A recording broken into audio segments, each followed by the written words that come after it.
Well, hello there. Didn't expect to see you so soon. But Ankama has been hitting us with back-to-back Devblog updates regarding the class revamps. Last week, we saw what they wanted to do with the Craw, which was very positive. But this week, it's all about the new Eni and their new take on the class. Is it the Eniripsa's time to shine? Or will it be a disgusting potion of trash water? Let's find out in this episode of Eniripsa's Revamp 2021 on Dofus Touch Talk Radio. Oh boy, Ankama hitting us with that 1-2 punch, which is suspected. I mean, summer's right around the corner, so they gotta get this info out. And especially with the beta hovering around too. So I would expect to see something on the Sakura revamp as soon as next week. But we're here to talk about the Eniripsa revamp and makeover. Unlike the Craw last week, where I really have no experience with the class, I actually run an Eniripsa. So there's definitely a little bit of extra hype from my end to seeing a fresh new take on this class. We saw it last week for the Cross, like it was a legit revamp. Like we're talking like 90%, 95% new spells and just new gameplay. And it looks like they're doing the same thing here with the Eni. So let's just dive in and get the ball rolling. Here's the second devlog about upcoming class revamps. Now it's the Eniripsa's turn to get the makeover. Objectives of the revamp. We decided to apply major changes to the Eniripsas to deal with the recurring issues that were making the class incomplete and keeping it from developing its full potential. These were the main problems raised. Eniripsas are too confined to a support role and aren't very variable in other contexts. And yeah, that's a hard agree from me. Eniripsas have been a character where their only viable build is the intelligence build, which in turn would just make them into healers pretty much. And that was the extent of the Eniripsa. And really, it just became the outclass. Like, nobody's going to be making Eniripsas as their main character. So, for the most part, Eniripsas were chosen to support your main character pretty much. So, I'm really glad they're tackling that issue because they're a pretty cool class. Like, you got this cute little fairy girl and this, like, little demon kid. Like, I've always been a big fan of their design, but when it came to their gameplay, they've never been, like, the exciting class. Or a class you would recommend because they were so cool. So, yeah, 100% agree with that. Their elemental paths aren't balanced enough. This class has very few non-fire spells, making the other paths weaker and unavailable. Yeah, I mean, it goes back to just being intelligence and intelligence being related to healing, right? They go hand to hand. And really, if you want to heal, you need to be intelligence. I mean, yeah, you could build a chance Eni right now and an agility Eni, but there's never really been much to them. Like, yeah, I mean, you can use selective word, vampiric word, but it lacks substance. And the same thing with agility, right? There's like 2 spells. And I would hardly call having 2 spells a build, right? Even with these options, it's obvious that the design of the Eniripsa is to cater to the intelligence build because of the heals. So the last point here is these 2 issues can make Eniripsa's gameplay boring as it lacks variety. And yeah, I would totally agree. So to fix these problems and improve the game experience for Eniripsa players, we've decided to focus on the following aspects. How can we better enable the Eniripsa to develop as a main character while maintaining their effectiveness as support? By giving the class more attack spells along with a greater variety of their effects. And yup, so far I'm on board with everything they're saying so far. Like, even though the main Eniripsa build was intelligence build, it only had 1 fire attacking spell to work with, and that was Forbidden Word, and that was it. Like, you were really expected to carry yourself with this spell you get at level 1 all the way through the game. And looking at it now, that's pretty ridiculous, to be honest. But moving on to the next point, how do we make the 3 elemental paths more balanced while keeping the healing as the essence of this class? By offering a number of similar spells for each elemental path, as well as the gameplay that varies depending on the player's chosen path. We also wanted the Eniripsa to have healing options that aren't solely intelligence based. Yeah, that was the biggest problem, that healing was so closely attached to intelligence. So I'm glad to see that no matter what Eniripsa build you go with, you're still going to be doing Eniripsa things, which is healing, right? One thing I do enjoy about Touch over PC is that the classes on Touch, they're very specialized in what they are supposed to do. I know on PC, the classes have gotten to a point where they could do a little bit of everything. So here on Touch, Eniripsa is the healing class. Let it be the healing class, no matter its build. How can we add more depth to this class gameplay? By providing multiple tiers of complexity, which the player can choose based on their preference or their level. And I'm really digging what they're doing here. They did the same thing with the Crow, and complex doesn't mean hard, right? Complex to me just means more interesting, more nuance, more strategy, and more interesting. Like, who doesn't want that for their class, right? Through these improvements, we want to allow the Eniripsas to be more effective in their non-support roles, but still preserve the support element that's unique to the class. We'd like the Eniripsas to be more viable choice for main characters in solo and group play.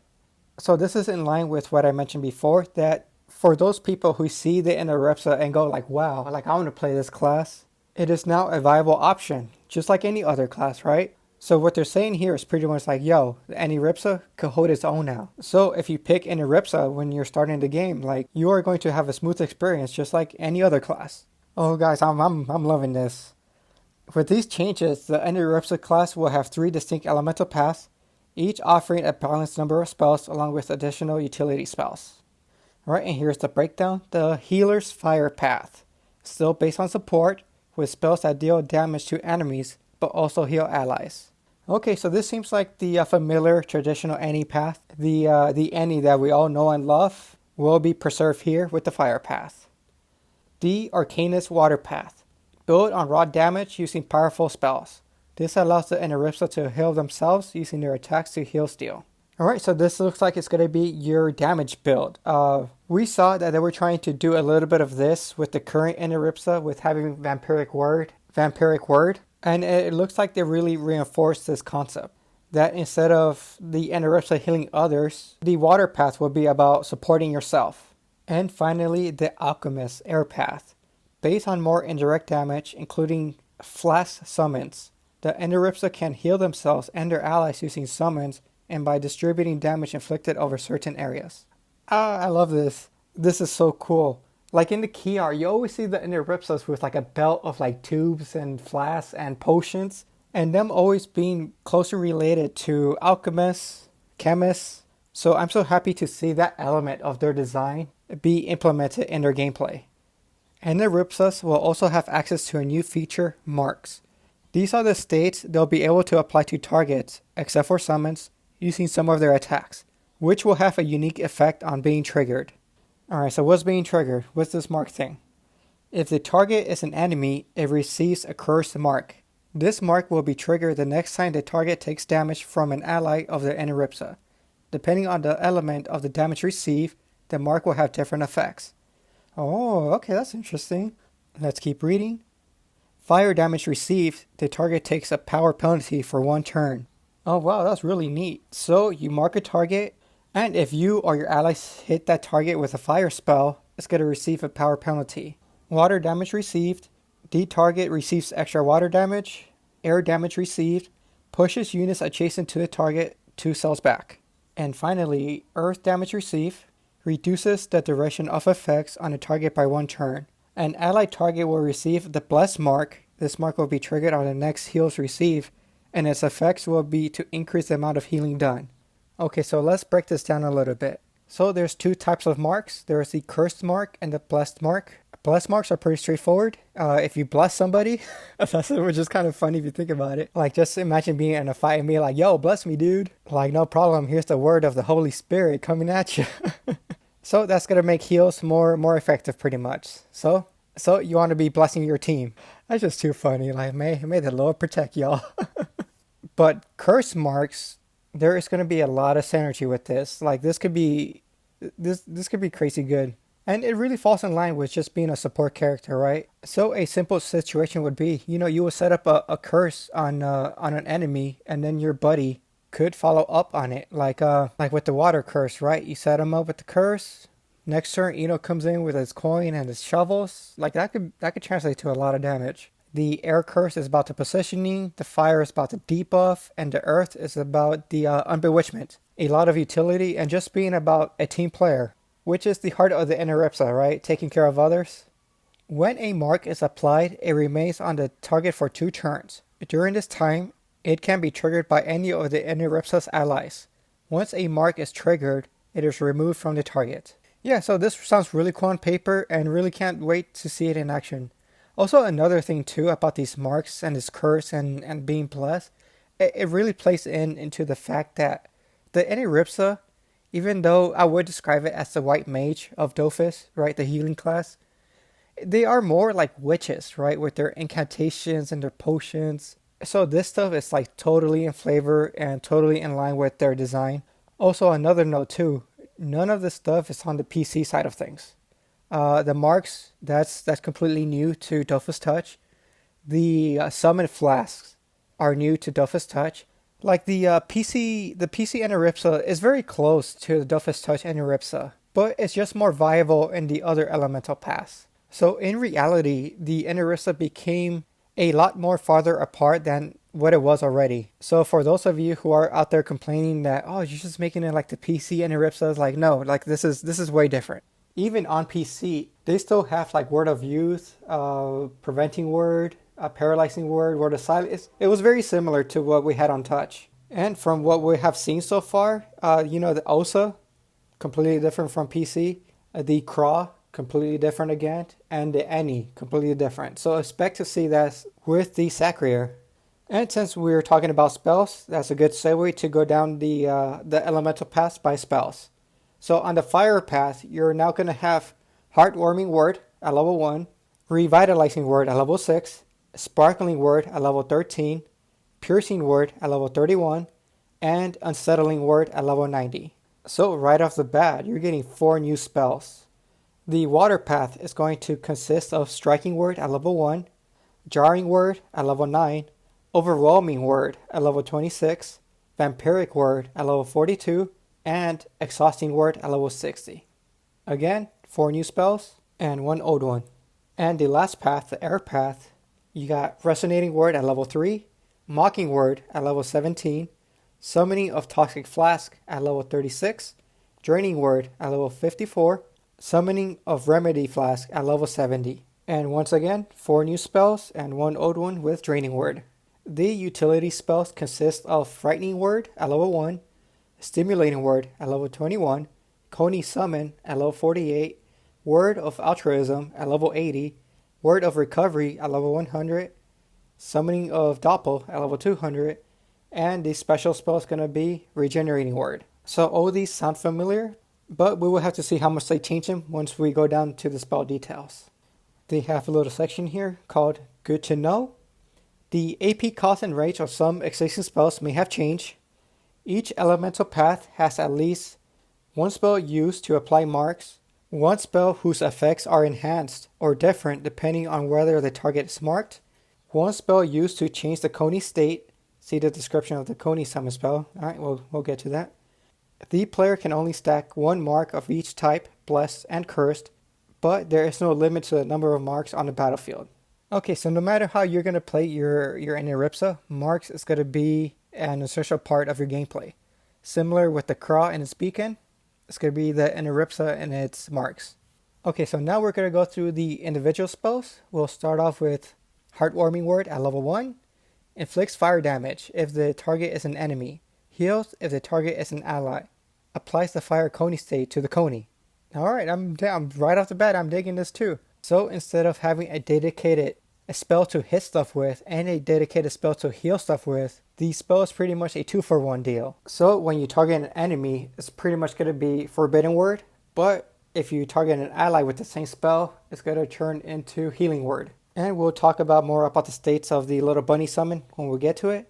But next up is Striking Word. Level 1, inflicts water damage, then marks a target. If the target is already marked, it steals health as water damage, then marks a target. Okay, so I think this is worded a little bit more complicated than what it needs to be. So you hit an enemy with Striking Word, and it's going to do regular damage, and it's going to mark them. But if they were cursed already, not only is it going to deal damage to them, but it's going to steal from them as well.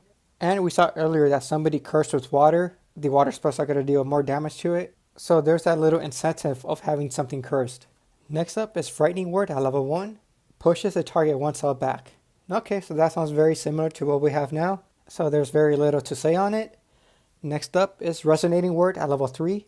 Inflicts air damage and pulls the Eniripsa's toxic flask if they are aligned. Applies the air coney state to the coney. Okay, so depending how much the target's gonna move, this spell sounds pretty cool. It's like a magnet, right? And this could be a pretty big positioning spell. So you will summon your flask in line with the enemy. You will hit the enemy with a resonating word, and that enemy is gonna gravitate towards the flask.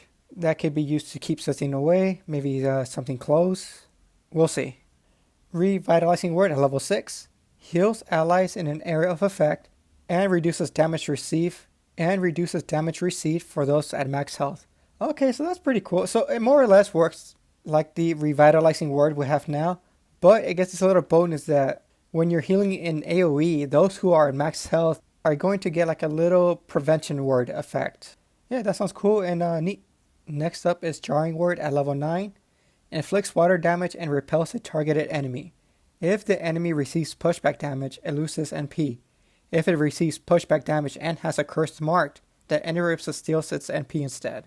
Okay, sounds like an interesting spell. So far it seems that the water path really cares about having the enemies cursed. So even though it's going to be the damage path, there is going to be a little bit of strategy to it. It's not going to be all willy-nilly, like, oh, I'm just going to whack you. But next up is Sparkling Word.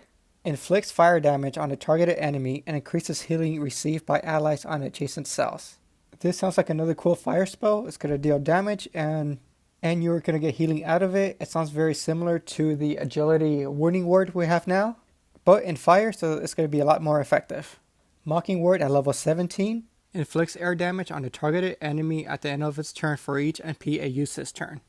The enemy receives a cursed mark. Okay, you know what? I'm totally cool with Ennies having like this poison type of thing going on.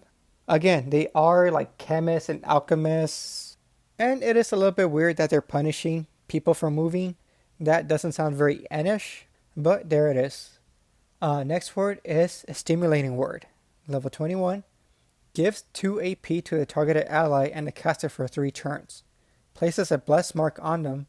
Does not affect other Eniripsas. This spell can be cast once per turn, but can only be placed once on each target. Okay, so this is way different than the Stimulating Word we have now. It looks like this is a goodbye to people just lining up and having the Eniripsa just give everybody 2 AP. So in a way, this is a big nerf to Stimulating Word. Now, it only works on a single target and yourself. Yeah, I don't know how I feel about that one. This Stimulating Word works very similar to what it does on PC, but on PC, the Any itself doesn't get the benefits. So to recap really quickly how it works, Stimulating Word is no longer like an AoE spell. Instead, you target a character, they are going to get 2 AP, and you're going to get 2 AP.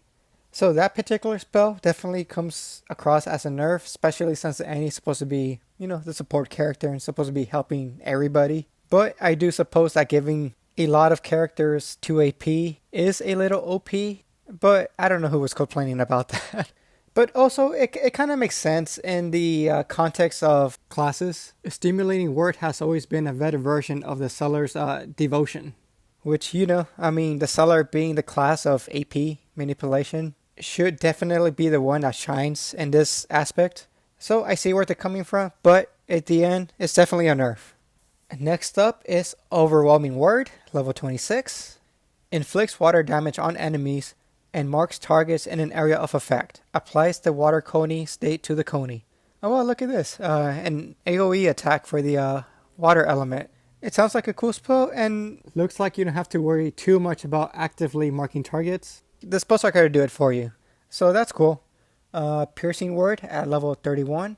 Inflicts fire damage on enemies in an area of effect. Then gives them a cursed mark.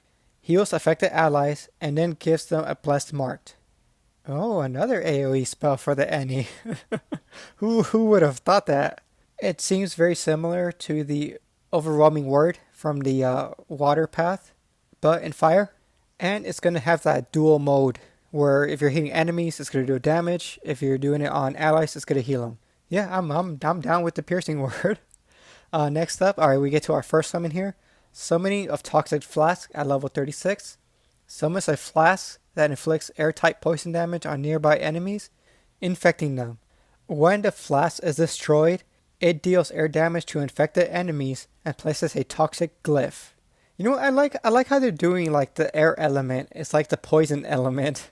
So far, it's the Rams. Their poison is the agility build. The cross, their poison attacks were attached to the agility build, and it looks like that's the case here too.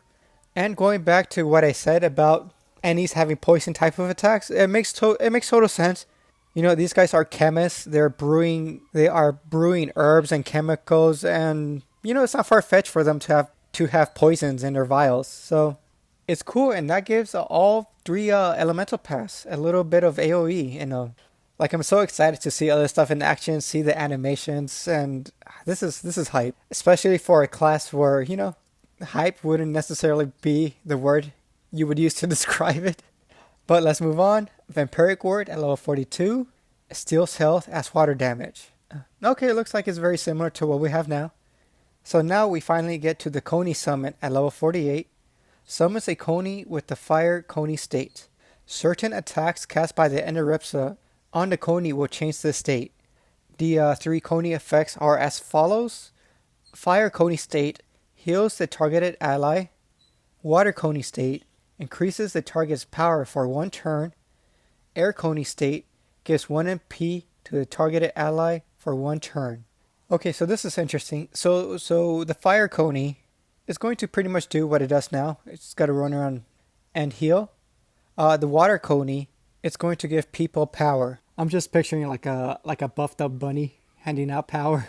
But that really reinforces that the water path is the damage path. And finally, the Air Coney is going to give you an MP, which is something the Coney already does. But it now emphasizes that the agility path is the mobility. But overall, it's going to be doing the same thing it pretty much does now. It's just the effects have been segmented into their respective paths.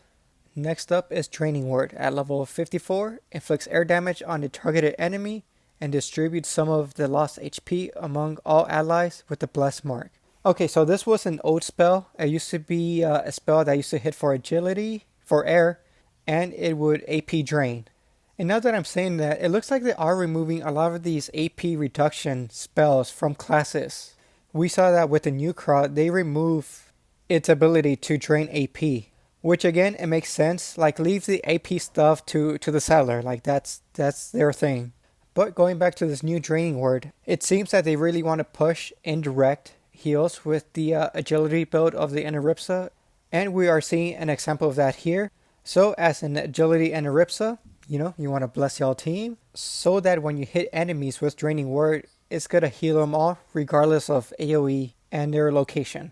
Chances are it won't be too crazy, but it's a little bit of sustain for the team, while the Eniripsa is out there kicking butt.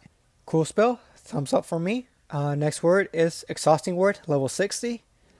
Inflicts water damage that increases for each enemy with the curse mark. Removes all curse marks from enemies. Alright. This seems like a kind of like a payoff type of spell, where like you are creating pressure for this spell, right? And what happens with water under pressure? It's going to gain a lot of energy. So in short, the more curses you have going on, the bigger the payoff's going to be in damage at the end. And thus, it's going to exhaust those curses. And thus, the name, Exhausting Word, makes sense. Moving on. Summoning of Remedy Flask, level 70. Summons the flask that applies a blessed mark to allies and heals them each turn for an amount based on the air damage most recently inflicted on by the Eniripsa. On dying, it places a glyph that heals allies. Okay, yeah, so we're seeing more examples here of kind of like indirect heals. So this is going to bless everybody in your team, and it's going to heal everybody globally without taking into account like AoE, in a similar fashion to what Regenerating Word does right now. Except that instead of a percentage of the health it's going to be regenerated, it's going to be based on the amount of damage you did with your last air hitting attack. And making the glyph makes sense. It's like the flask broke or like tipped over, and the context of the flask, like the potion, it just spilled all over the floor. Like, it would be so cool, like if they show that visually of just like spilled potion on the floor. But we know they ain't gonna do that. It's just gonna look like a regular glyph. So Word of Altruism, level 80, heals all allies with a blessed mark, kills the Koni if already summoned, sets the recast interval for the Stimulating Word spell to 1 turn. Okay, interesting. So this more or less is doing the same thing that Word of Altruism is doing now, which is just mass healing everybody. But you need the prerequisite that everybody be blessed. So I wouldn't necessarily say it's a nerf. It's pretty much doing the same thing. But it is a little bit harder to use. An example would be that you would have to keep everybody together. Maybe do a piercing word, which is the AoE. So the people who are within that AoE are blessed. And then you would use Word of Altruism. So yeah, I would definitely call that a little bit of a nerf. Especially since now you have to take into account the proximity of people. Because now you gotta be able to bless them. You can't bless somebody if they're too far. Okay, so we're almost done here. Unsettling Word, level 90. Inflicts fire damage on the target, then switches places with the Eniripsa. If the target is the Eniripsa summon, it dies. Then removes all curse marks from enemies and bless marks from allies. This seems similar to the Sakura switching spell, but in this case it's more offensive than utility. It's interesting positioning spell. I'd figured this would be something the agility build would have, but no, it's given to the fire build. So that's a little questionable, but we will have to see how that one plays out. The second to last spell, Word of Recovery, level 100. Completely heals the ally targeted, then makes it unhealable for 3 turns. And that pretty much sounds like the Word of Recovery we have now. Pretty simple, pretty straightforward. It's not based on heals, so all builds will make use of it.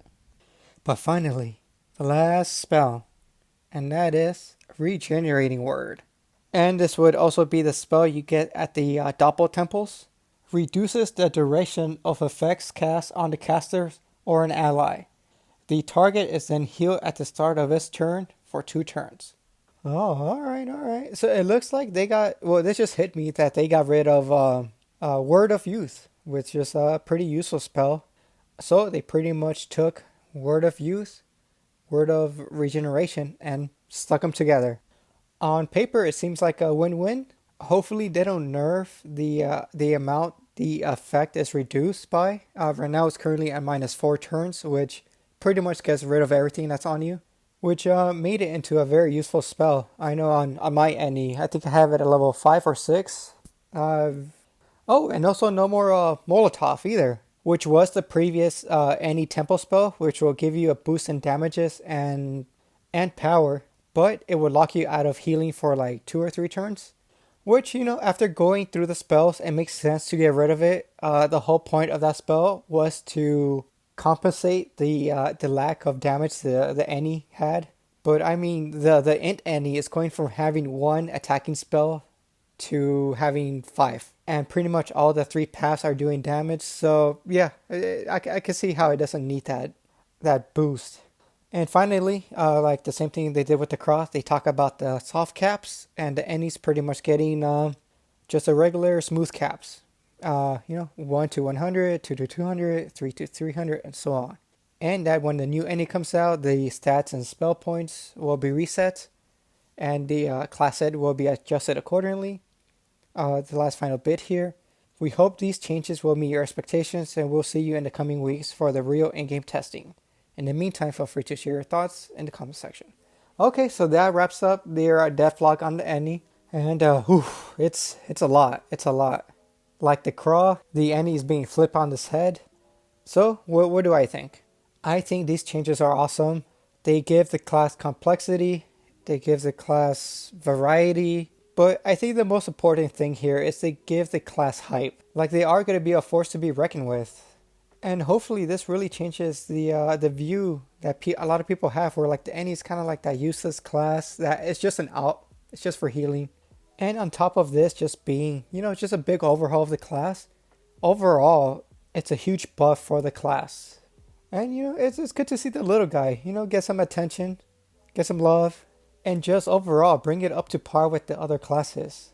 Like just because they're the white mage, the healers, it shouldn't mean that they're just relegated for healing. Like I mentioned at the beginning of the podcast, they are more than white mages. They are more similar to being like witches. You know, witches are all about their curses. They're about their potions, their poison. There's the evil witches, the white witches. Which, going after this devlog, you know, this is something they really fortified. They are really a cross of being a witch, being a Cupid type character, but also being like a medic. Like these little guys have so much going for them. And I'm glad that's coming across in the gameplay finally, as opposed to just heal, heal, heal. And you know what? You really got to give the Touch team credit. You know, they could have done something simple where they're just like tweaking a few spells and that was it. But no, they're really like, yo, this is the Touch Any. This is not the retro Any. This is not the 1.29 Any. This is not the PC Any. This is the Touch Any. So far, they're 2 for 2 in my book. I love what they did with the Craw. I love what they're doing with the Any. And I can't wait to see the Sacrier. Alright folks, let's wrap this up. This has been another juicy Touch Talk Radio. But that's the whole point of these. And hopefully you guys enjoyed this episode. Enjoyed my recap on the revamp, my thoughts, my analysis. Let me know what you think in the comments below. Hit the like button if you enjoyed the podcast. And of course, don't forget to hit that subscribe button if you haven't already. And seeing that they're pumping these out back to back, I'll see you next week for the Sacrier revamp. Until next time, this has been Challenger EX with Dofus Touch Talk Radio. Take care of yourself.